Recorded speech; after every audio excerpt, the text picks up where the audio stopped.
Most people aren't confused because they're uninformed. They're confused because something doesn't add up. The volume's up, the noise is everywhere. Endless headlines, emotional soundbites, and outrage disguised as information.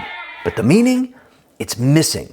And we're left with a narrative that fuels confusion and division without offering anything solid to hold on to. No clarity, no truth, no context. Just noise, shaped to sound real, but designed to stir reaction. Here's the part most people never stop to consider. We're not actually hearing truth. We're just reacting. We're hearing what's said, but not listening to understand. We're reacting to tone, not meaning. We're filtering what we hear through emotion, repetition, and noise. Filters we didn't choose. Filters we don't even realize we have. And once you realize that, you stop asking, what's wrong with this message? And start asking, what's this message trying to trigger in me, and why? Because the problem isn't always what's being said, it's how we've been trained to hear it. And the people who understand that, they don't just stay aware, they stay ahead. Hearing is automatic. You don't choose it, it just happens. But listening, that's something else entirely. Listening requires effort. It demands clarity. It means stepping past your emotional filters, your assumptions, and the stories you've been trained to believe. The problem is that most people never do that. They respond to how something feels, not to what it actually means. And that's exactly what manipulative people count on. They use tone, timing, and emotional bait to manipulate your reaction before you've had a chance to think. But when you learn to decode the message, not just hear the noise, you stop playing their game. You stop being controlled by emotion and start seeing the truth behind the performance. The people who decode what others miss, they're not just aware, they're protected. If you've ever walked away from a conversation, a headline, or a video clip thinking, that didn't sit right, but I can't explain why, you're not alone. Or maybe you've heard something that seemed off, but you couldn't put your finger on what or why. That feeling, that's not confusion. It's agitation, worry, and unneeded stress. The good news is that you're not the problem. You're just responding exactly how the message was designed to make you respond. The most dangerous manipulation doesn't sound aggressive. It sounds calm. It feels ordinary. It flies under your radar. And that's exactly why it works. Look, I'm not immune to the noise either. I'm surrounded by it like everyone else. But I've had more life experience learning how to deal with it. To notice how it's packaged and moves. To recognize what it's really doing. The more I've watched it, the more I've realized decoding isn't about having all the answers. It's about recognizing when something's trying to steer you. I don't always know exactly what a message means right away, but I can tell you when it's been shaped to push me.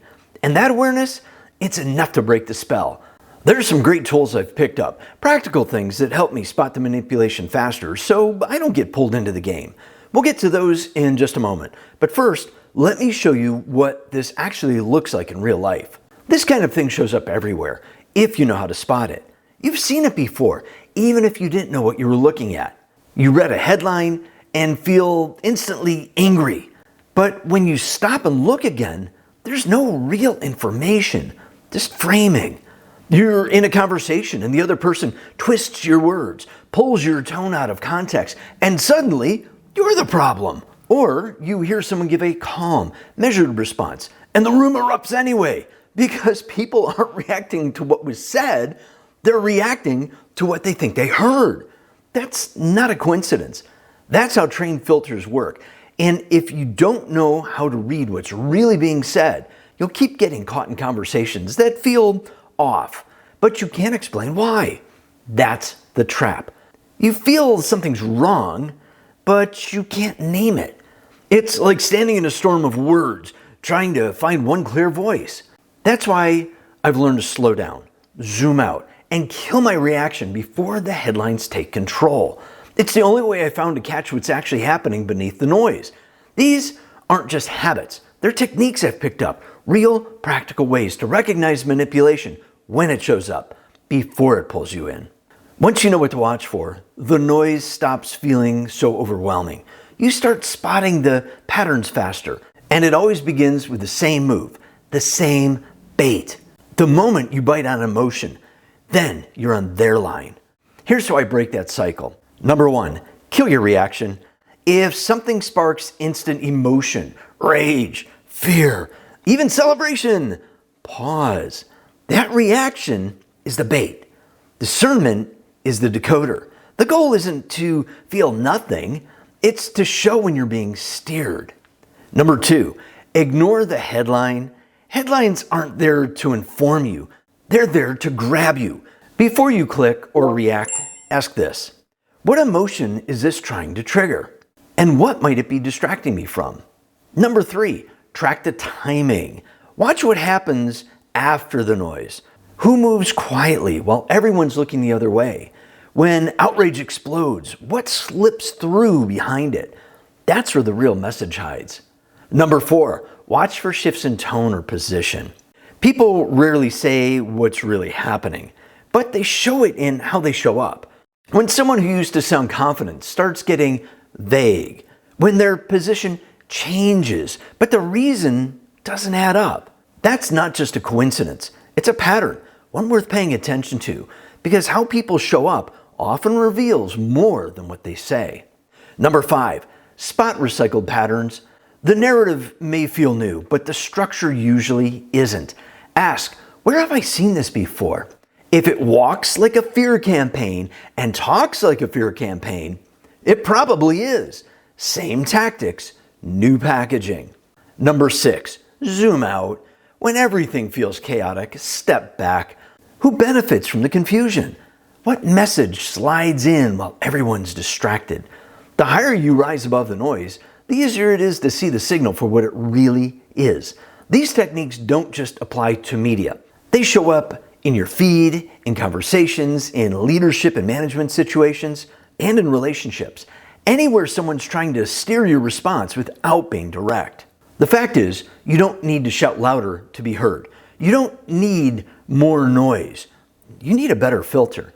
Because once you can see through the noise, once you stop reacting to the tone and start recognizing the tactics, you don't just protect your peace, you protect your clarity.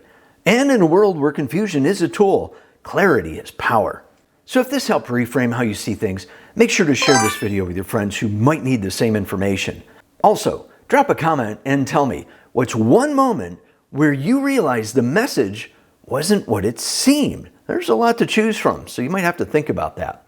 And if you're ready to go deeper into how language shapes perception and how to stay grounded in the middle of the noise, check this video out next. It breaks down the silent alarms of gaslighting, the subtle cues your body and brain send when something just feels off. Thanks for watching. I'll see you online soon.